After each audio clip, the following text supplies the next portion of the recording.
All right, welcome back. This is Bullpen Mafia. Javi and I are trying out something new here, a little different. What are we calling this, Javi? This is the middle innings? These are the middle innings, man, when baseball goes to die. The filler, the broadcast filler.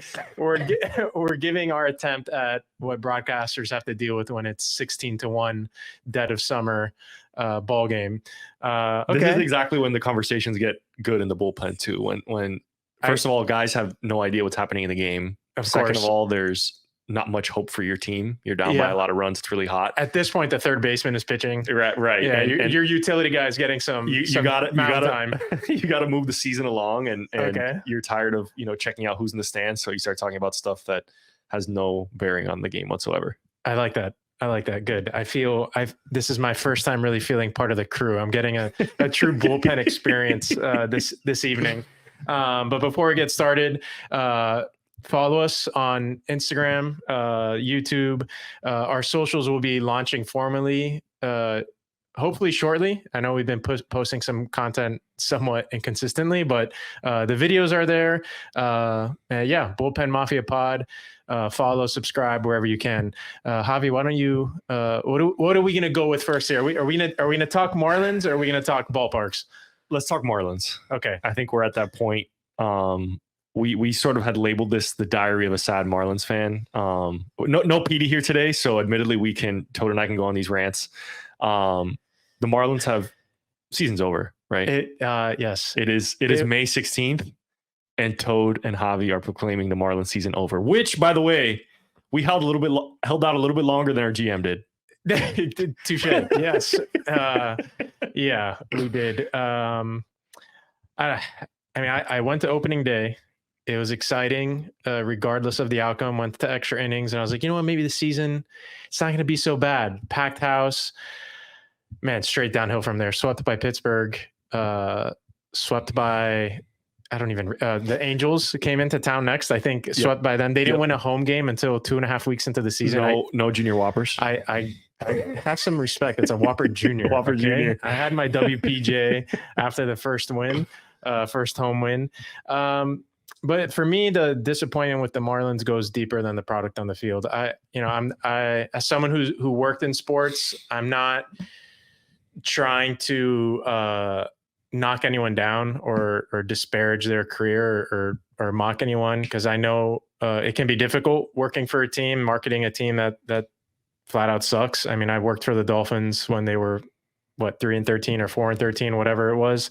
I forget if the season had 16 or 17 games at that point. But look, for me, regardless of the product on the field, I have a lot of question marks on how they market the team, the constant Latin pandering, the in-game experience at the stadium is below average, to put it nicely. I don't know. So my point is there's no reason to go to Lone Depot Park at all. Forget a crappy team. Yeah. Forget a crappy team. There's no impromptu, yo, fellas, put in the group chat. Let's go Marlins Phillies tonight. Let's go. Question for you, Toad. Yeah. In a 10-person group chat, you drop, let's go to Lone Depot Park. Number one, how many people say yes? Number two, how many people know what Lone Depot Park is? That's a great question. Let's put it this way. The group chats I'm in, when it's raining and I suggest going to a Marlins game, they don't realize I have the roof. I'd rather get wet. Yeah. So, maybe 2 people say, I'll think about it. How much are tickets? And if you mention that the tickets are going to be cheaper than the beers, I think I could get 2 to 3.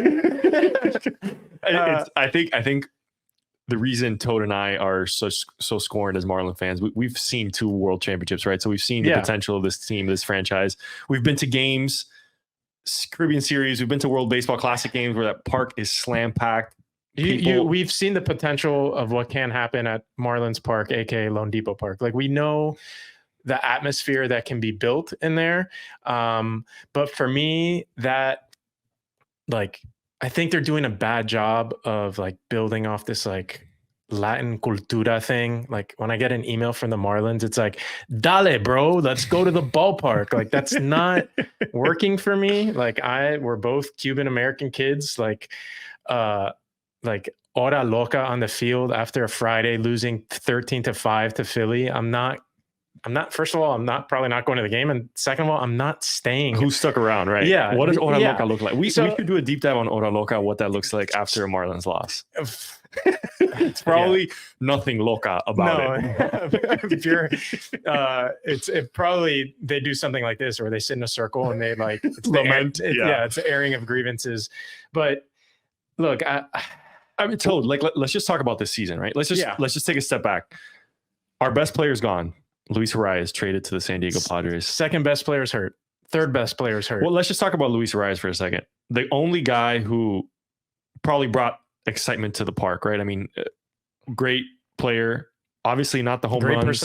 Great personality. Likable. Super likable. Super marketable, you'd think. Seemed to love being in Miami, right? You thought that... You would think it's obvious it's a Venezuelan baseball player's dream. You're living in a city where you're going to be welcomed with open arms in the Latin American community.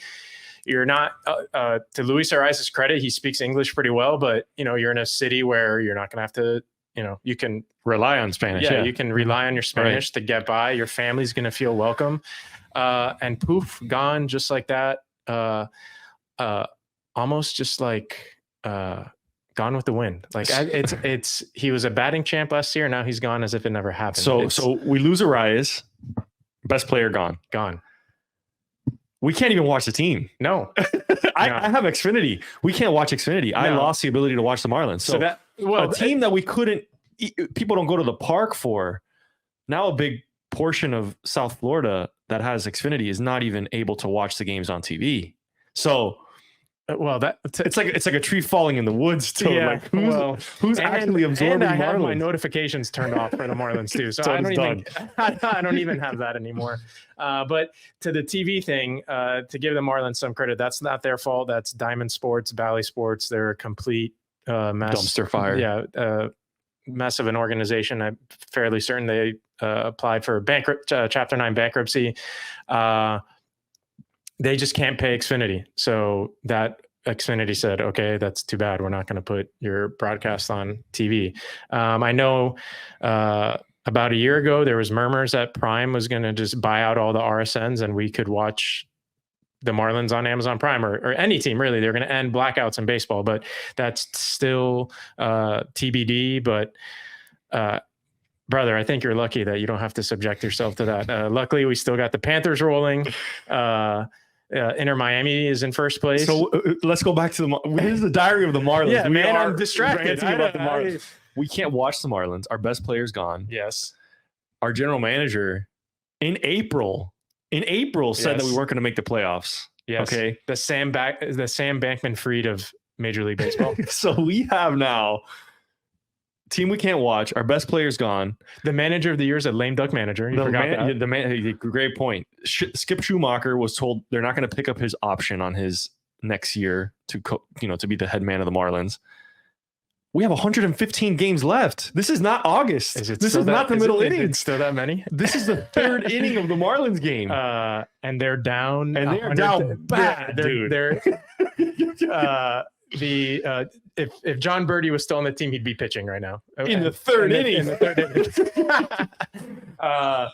It's insane. It's sad because I know you and I are big. We're big baseball guys, but Let me ask you a question, Toad. Sure, hit me. First sports team that you fell in love with in South Florida? Definitely the Marlins. Definitely the Marlins. Okay. Another question I'll pose to you. Okay. Ask your group chats, right, that are baseball fans, who their first team they fell in love with. How many people say the Florida Marlins? I'd probably 9 out of 10. 9 out of 10. Because they were the first team that won when we were growing up. Right? So like we talked about the other day. Forget my friends. Your fiance has Mike Lowell jersey and has fond memories of 1997 and 2003. 100%. So the generation that is growing up right now in their toddler years, elementary years, they're going to be Panthers fans, right? The Panthers have had 2 insane runs. And Tua and the Dolphins. I'll give them no that. one will remember the Marlins. No one will even know they exist. Again, a tree falls in the woods. But look, here's the counter to that. A team doesn't have to make the playoffs to be memorable and to build fandom. You have to do two things for me, or maybe three. One, be competitive. Two, big personalities. And three, memorable players, right? I think that's a little redundant, but my point being, when we were in high school, early college, the Dan Ugla Marlins, Hanley Ramirez, Jorge Cantu, Mike Jacobs, who's the center, Alfredo Amezaga, those teams, they're fun. A young Giancarlo, he was Mike Stanton then. Everyone watched those teams. Yeah. Those teams drew crowds. They were competitive until the playoff run. They were in the mix. And people were fans of those teams. People remember those years fondly. They didn't go all in. They didn't sign any big free agents. But at the end of there was something about them. There was something about them. They were homegrown guys. Homegrown. Outside of Hanley kicking the ball into left field that he walked and chased after it, that team played super hard. They had all-stars. They're still the only team in Major League Baseball to have all four infielders hit more than 30 home runs. It was Cantu, Hanley, Ugla, and Jacobs. Something that's still never been done before. People love that team. They never made the playoffs. Yeah. They didn't sniff the division, but people still loved the Florida Marlins back then. Why? Because Larry Beinfest seemed to care. Loria, whatever. That's another side thing. But he cared enough that they're playing young guys. They're energetic. They had great managers. Joe Girardi, one manager of the year. Freddie Gonzalez. Those teams were easy to root for. Yeah. And the Marlins have completely... They've fallen on their face. Yeah, they've completely lost that energy. I think we speak for the general public, general Marlins fans, that we're done. We're out. You have completely soiled baseball for us in Miami. I know it's dramatic, but I would be totally okay with them leaving. I don't understand. Look, man, I'm a baseball guy and I don't understand. You're in a baseball market. I'll stop you there though. Don't say you want them to leave, Toad. You don't mean that. I do. Toad, you mean that now on May 16th after the Marlins are 12 and 36, when are they going to be good? Are. Am I supposed to wait? Well, isn't that that's the whole point of being a fan, right? There's always a hope. There's a hope factor. Don't sell me on that when there's 25 games under 500. Right, but then you get the Oakland A's situation where a team just picks up and leaves. Granted, they've had a lot of issues with their ownership and trying to get a stadium, but teams leaving also sucks. I mean, the Marlins are bad, but Toad, we're mad. We're venting, but we don't want them to leave. Don't leave. I quit. I've run out of patience. Toad, I'd say you're one of the bigger Marlins fans that I know. Yeah, I'll give you an anecdote. During COVID, the COVID shortened season, the night that they clinched against the Yankees, who was the pitcher? The closer they had just for that season, smaller guy. I don't know. Okay. I'm blanking on his name too, but you know the game I'm talking about. Right. Bottom of the ninth in Yankee Stadium. They get the I can find out really quick. It starts, he's Brandon something with a K. His last name starts with a K. Knitzer? Yeah, right? Brandon Knitzer? Brandon Kinsler. Kinsler. Okay. Brandon Kinsler. Former Brewer. I should have known that. Hey, that's tough. Man. Tough. Now you remember him for the grid. Okay. So that night, I think, I don't know who was batting for the Yankees, but they ground into a game-ending double play. The Marlins, Mattingly stormed the field at an empty Yankee Stadium. Absolute scenes. During COVID, it was a big thing for me. I was at home. My girlfriend at the time was sleeping in bed, and I shook her awake. I was like, they're in the playoffs. Oh my God. And she's like, shut the fuck up.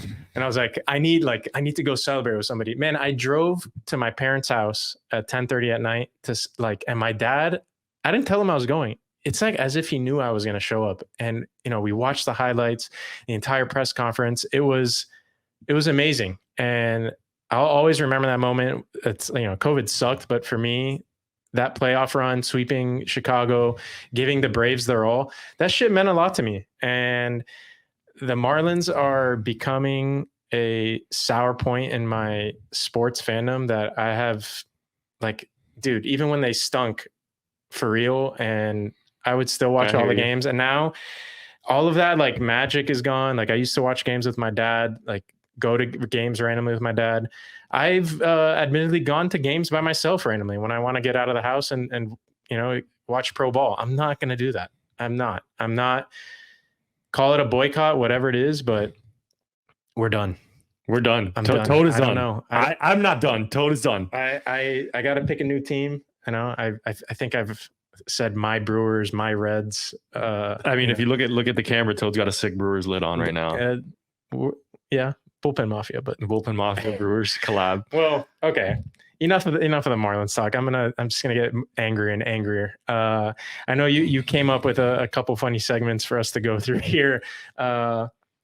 You and I have been to a lot of ballparks between us. Yeah. Growing up, every summer, my dad would take my brother and I and force our mother to come with us to watch the Marlins.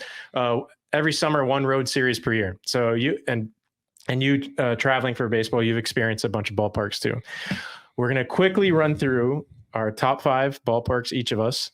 I guess we can call it a mini fantasy draft, let's do a draft. Yeah, let's do a draft. For the football, we'll do snake style, starting with 5, right? Okay. Your segment, go first. Who's your number 5, top 5 ballpark? Number 5, I am going with, actually I have to look up the name because I didn't know what it was. It's now Oracle Park. When I went, it was PNC, or not PNC, AT&T Park, San Francisco Giants Stadium on the water. For number 5. That's number 5 for me. Wow. Okay. Yes. Did you have the garlic fries? I had the garlic fries. We did the whole thing. We sat in, my dad got seats down the third base line. My brother was dying to go out to the splash zone area, that porch trying to catch a home run. Barry Bonds was on the team, McCovey Cove. Yeah. So a great experience, tremendous ballpark. We went in the summer, and actually the summer is cooler than early spring. Yeah. So probably about 50, 55 degrees at night there. Fantastic place to watch a game. Just one of those places that you always remember because it's just so beautiful. Yeah. And I don't remember what happened in the game, but you just walk into that stadium. It's just an experience. And the Marlins won a playoff series there. They certainly did. Okay. Number 5 for me might be too early to take it off the board. I'm surprised Oracle was that low. Fenway. Wow. That was my number 1, Toad. Really? Well, you can keep it your number 1. We, not to screw each other over, we can avoid the draft. We'll just do our top 5. Okay. 5 for me, Fenway. I remember we took the tour of the stadium, which was badass. Really fond memory. But when I went, it was before the renovations. So, we're still manual scoreboards across everything.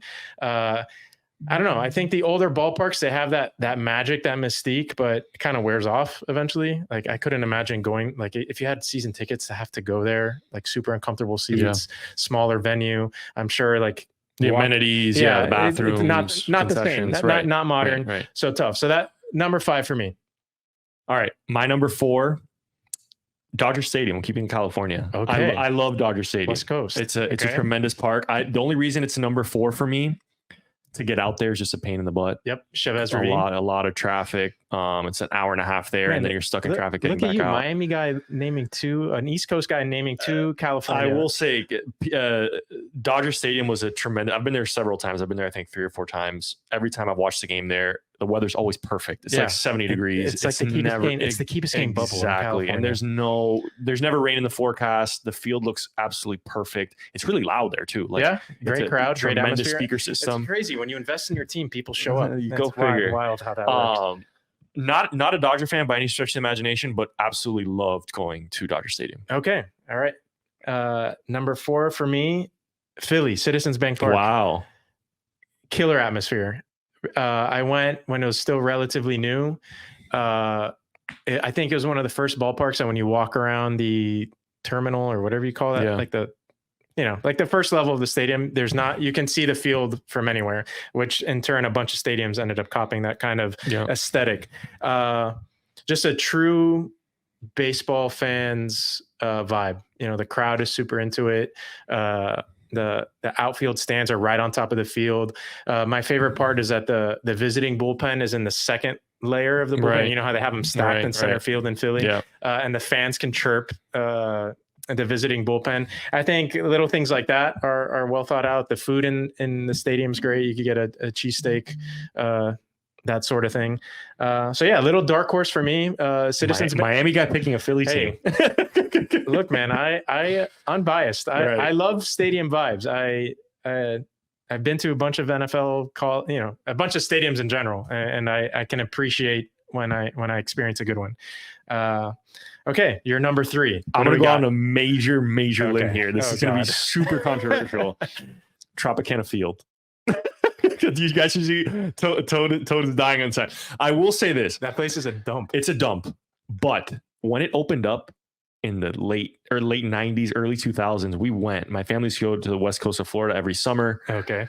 Beach trips. We thought it was imagine a 10-year-old. Well, yeah, because you're going to games. We had no idea. At Joe Robbie. So we thought Tropicana was this futurist. They were the first place with Dippin' Dots. We'd never had Dippin' Dots. You are a big Dippin' Dots guy. Big Dippin' Dots guy. We go to Tropicana Field. It was unbelievable. We thought it was the coolest place on earth. And granted, those Rays teams were awful. So you have a little nostalgia bias. A little nostalgia bias.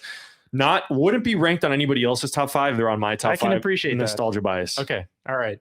Number 3 for me. Maybe, I guess this might be a little random too, but I love funky ballparks. And the great thing about baseball compared to other sports is that every stadium is unique.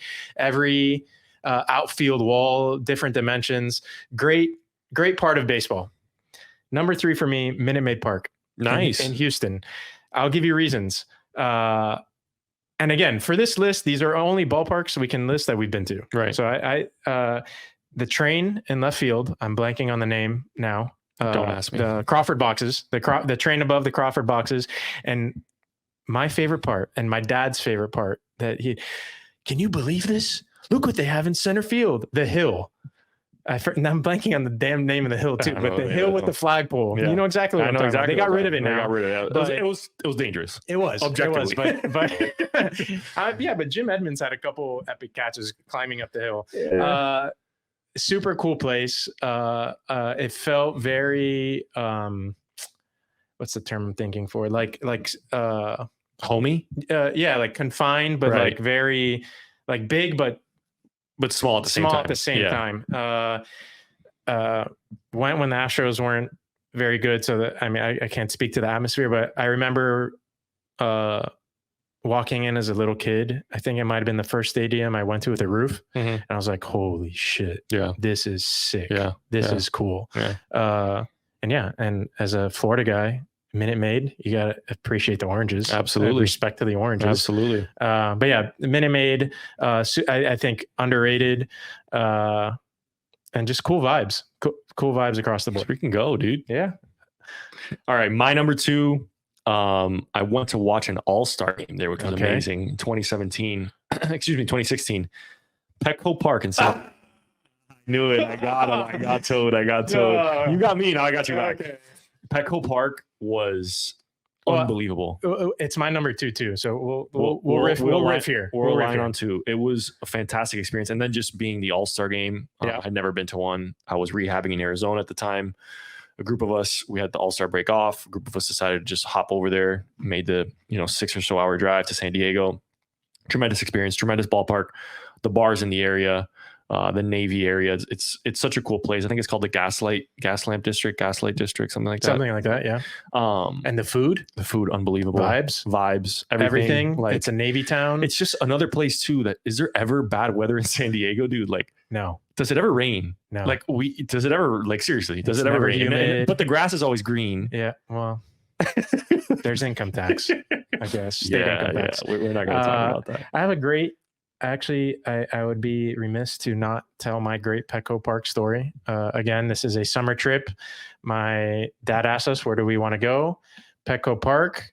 And I think you forgot to mention the left field, the factory. Yeah. Again, another unique, very unique. A lot of ballparks on our list with unique amenities. Features. So we're at Petco Park. We're sitting behind the Marlins dugout. My parents splurged. Ricky Nolasco, your boy. We'll tell the live story another day. Maybe we'll have him on to corroborate. So Ricky Nolasco's on the bump. He's a Cali kid. And the Marlins would always have a thing that their Cali guys would ball when they would play on the West Coast. Stanton notoriously torched the Dodgers and the Padres on a regular basis. But long story short, Nolasco's on the mound. I'm pretty sure he went 8 strong. Not complete game, obviously. No runs. Shutout. Sorry. Yes, thank you. And the catcher might have been John Baker, who ironically played at Cal with my cousin. Baker's running off the field to the dugout, sees us in our Marlins gear, throws me the ball directly over the net, right? And I'm like, holy shit, what a moment. This is so cool. Get a tap on my shoulder. Oh no, like, what did I do? Whatever. Thinking I'm in trouble with somebody at Petco. It's Ricky Nolasco's agent. And he goes, I can get that signed for you. It's sick. I'm Ricky Nolasco's agent. This is his mom. Nice to meet you. I'll get it signed for you. And when you guys are coming to the game tomorrow, right? We didn't have tickets, but I looked at my dad. We're coming tomorrow, right? Yeah. San Diego. Yeah, we'll be here. We'll be here tomorrow. And man, sure enough, we went to game 2 of the series, and the ball said to Ted and Eric. Ted's my brother. To Ted and Eric, like, let's go fish. Ricky Nolasco with the stat line and everything. That's cool. Unforgettable moment. Really cool for me. Just something I'll never forget. And still good guys in baseball. They do exist. Yeah. But stories at tables that live. Maybe not. Story for another day. Okay. And you give your number 1 first, because I stole your number 2. My number 1. This is a huge dark horse. Progressive Field. Wow. In Cleveland. Wow. Randomly went 2 summers ago to visit Cleveland for a friend. Happened to be there when the Guardians, Indians, they were still the Indians back then. Man, first off, what an underrated sports city Cleveland is. Progressive Field is in the heart of downtown. It's close to the lake. The entire downtown shuts down. Everyone's walking to the ballpark. They have like this grand entrance. I think it was in left field, or like everyone walks in together. Just a spectacular experience. Scenes for a rent. I think it was Wednesday night or Thursday night. It was a Friday night game, and it was also Dollar Dog Night. So man, people were rowdy. It was a great crowd. Awesome. I think they played the Mariners, and they came back to win or something. It was just what a great ballpark. Yeah. It was. I appreciated that it was in the heart of downtown. That's rare these days. We don't get to experience that here. Just great game presentation. It was all about baseball. There was no gimmicks. It was just people love their team. Yeah. It's refreshing to see. Yeah, and 10 out of 10 experience. Yeah. I genuinely want to go. Like, I've told my dad, like, let's go back. I want to take you to Progressive Field because man, sick ballpark. I'll say something romantic to me. Take me to Cleveland. Well, I went with my then girlfriend, so yeah, baby. We're going to Cleveland. Proposed to me on the coast of Lake Erie. Oh, man. But yeah, I knew my number 1 was safe. But it was baseball at its core. Just pure baseball. And great ballpark. Clean. Enough said. Just cool pure baseball. Signs. Yeah. They like walking around the beneath the stadium. Man, I'm blanking on what you call that. Like, the concourse? The concourse. Thank you. Toad, lock in, dude. I'm sorry. Middle innings will wear on you. Yeah. Man. People don't realize. Yeah. Walking around the concourse, they pay history and homage to the great, not many, but the great Indians teams, Guardians teams. Just a cool experience. Cool place. What's your number 1? You know what this is going to be? It's going to be Old Yankee Stadium. Okay. I've been there a couple times. I will say, we talked about this off air. New Yankee Stadium, Old Yankee Stadium, old one.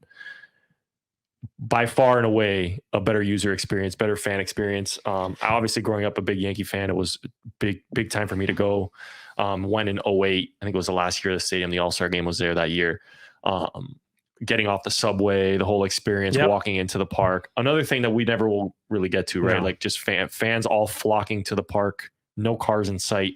It's a really cool place. And obviously, you walk into Yankee Stadium and you feel it. You feel its presence. Yeah. Obviously, there's so many world championships there, tremendous players, Hall of Famers. Definitely was the experience I had hoped for. And still rings very true in my mind. Like I feel it was, over 15, 16 years ago. And I can still remember it vividly. When I went, we sat in the upper deck, and the upper deck at Old Yankee Stadium famously was like on top of home plate. Yeah. I got to see, it was 2004, the year after the Marlins beat the Yankees in the World Series. I got to see the D-Train pitch in Old Yankee Stadium. Go figure. Very, very cool experience. And we took the train just like you. And I think the Heat were in the finals. Wow. Or some shit like that. Like D-Wade this is D-Wade. 04, they weren't in the finals, but they were good. They were good. Yeah. My brother, I think, was wearing a Heat jersey or hat, and some guys like fuck the Marlins, and he sees like the D-Wade shirt. He's like, but go Heat, baby. Which is weird because Knicks country, but whatever. But I'll never forget that too. Very, very odd experience. I think you and I each have an honorable mention, and I think it's important that we call them out. We do. I have Mark Light Stadium, obviously the home of the Miami Hurricanes. Tremendous park to go watch a game at. Near and dear to my heart, obviously. You grew up in that building. Grew up in the building. Still go to games all the time. Toad has gone as well with me. Right now it's the best ticket in town baseball wise, because no one wants to go see the Marlins, right? Best ticket in town in a bad year. So it's definitely a cool place. A lot of mystique, right in the heart of Coral Gables. They need a extension over the seats though for the summer. Yeah, City of Coral Gables, if you're listening. Yeah. Let us get those permits. Cameron Gorby, if you're listening. Get on it. And shout out to Dick Hauser in Tallahassee, home of the Seminoles. You tell me, one of the hardest places to play in college. Very cool place to play it. It's the Section B animals, they get after you. The Canada K guys. Time. Yeah. K time. It's a cool place to play. All the fans are, it's a rivalry game, so you get heckled a little bit, but it's a great place. They're always engaged.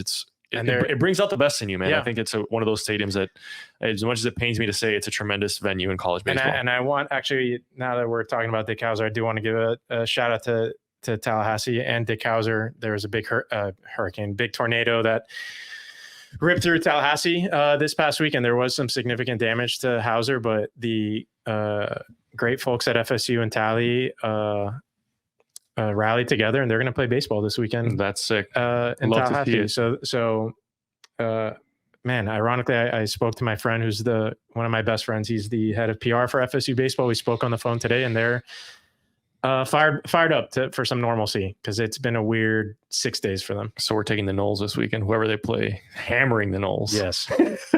And the right field fence, it's like 30 feet tall. It's only going to be 10 feet tall this weekend. Oh, so boy. We got some over on the runs. Over on dingers. All right. Before we wrap here, we had a funny conversation. We've seen the viral videos on Instagram.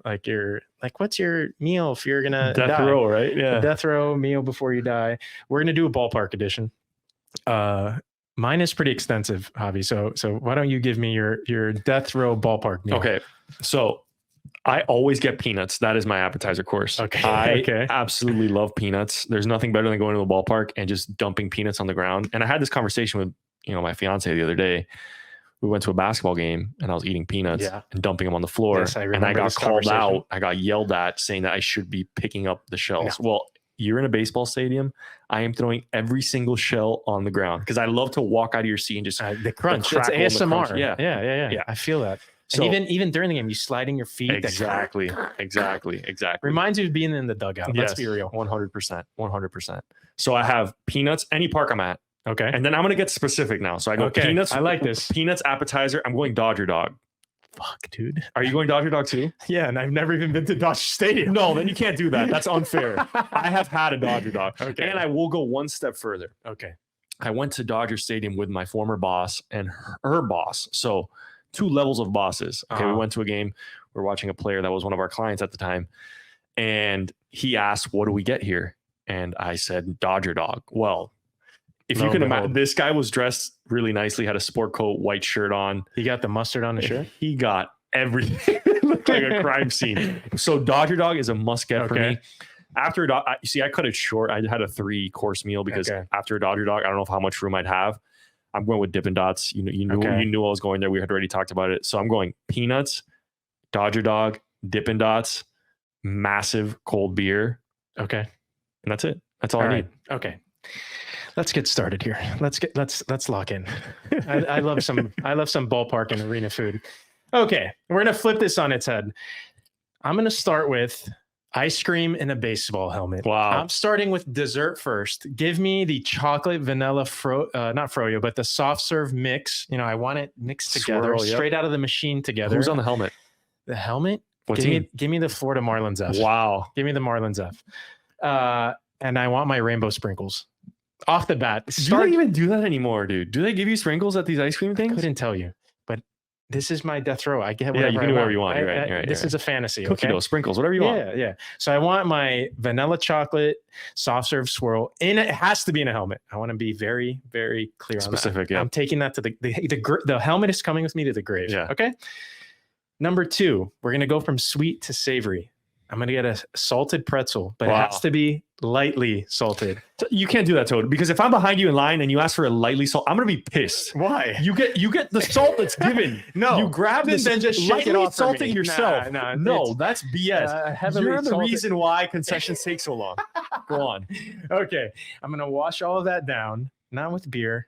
Coke. With a Coca-Cola. Coke. A lot of ice. A ton of ice. So much ice that it's practically a frozen Coke. Okay? Dude, you are the dream of a concessionaire. Dude. He's getting ripped off. And then, after my tummy settles, after my Coca-Cola, I'm going to go back to sweet. I'm going to go get my peanut M&Ms. Wow. A mix of some chocolate and the peanuts you were mentioning before. And then after that, tendies and fries. Please. Have you done this at a baseball game before? We should do this. We should do a food tour with Toad at the baseball game to see, can Toad keep all this food down in a 9-inning game? Yes, I can. I can. And then I wanted to wrap it up with a Dodger Dog, but since this is bucket, but since it's bucket list, I was like, man, I'm gonna have them before I die. Fine. Wrapping up on our stadiums, I think this might be a hot take, but I think I'm right. So bear with me. You can't do this with any other sport, I think. No. Like baseball stadiums are so unique. Like we could never talk about this about football stadiums or basketball because all the NFL stadiums look exactly the same. They're all the same. Right. So yeah. baseball, maybe NHL, NBA arenas. Some of them are unique. Maybe. The NHL barns, they're unique. Whatever. But right, yes, but baseball, from like the concessions to what the stadium looks like to the vibes, the aesthetic, and everything, the surrounding area. Yeah, exactly. There's nothing like it. And like you can't do what your family did, like a road trip, summer trip, see. You're not going to go to a Miami Heat game in Indiana in the middle of the summer. Maybe you might, but you just maybe because you're there, but you're not going to make a trip of it. No, and the coolest part about the baseball games, like 8 out of 10 times you're experiencing it outside. Yeah, 100%. It's a summer activity. Not a Tropicana though. Bro, what a weird take, but whatever. To each their own. But it's a summer activity. You're going to be outside. You're going to be. It's family friendly. And we're taking a summer trip this year. See you at Fenway, baby. See you at Fenway. I'm kind of down for Yankees. We might as well go to Yankee Stadium too while we're up there. But we got to get our boy Petey and Coop in on this. Yeah. And next weekend, Brewers in town. That's Brewers right. in Miami. So hopefully we'll have some more content. So we're going to a baseball. We're going to a Marlins. Toad is just like that. They draw him right back in. No, my Brewers are in Miami. Are you wearing a Brewers hat? Yes. Wow. Yeah. And have you ever worn an opposing te's hat to Marlins Stadium? Wow. I'm this is it. I'm a loyal guy. This is it. I'm a loyal guy until I'm not anymore. Well, that's gonna wrap on the first edition of the middle innings. Baby. I gotta say, Javi, this was good. This was a blast. This is pretty funny stuff. We'll have Petey back for the next one. Petey, we miss you. Absolutely. But again, before we sign off, please subscribe when available on Spotify, YouTube. Follow us on Instagram. We've been getting a lot of support lately from friends and family, and we appreciate it, and we're excited to branding coming soon. Yeah. And we're excited about it. We're very, very excited about it. We're pumped. Snapbacks and merch coming soon. Soon. Alrighty. Mafia out. Peace.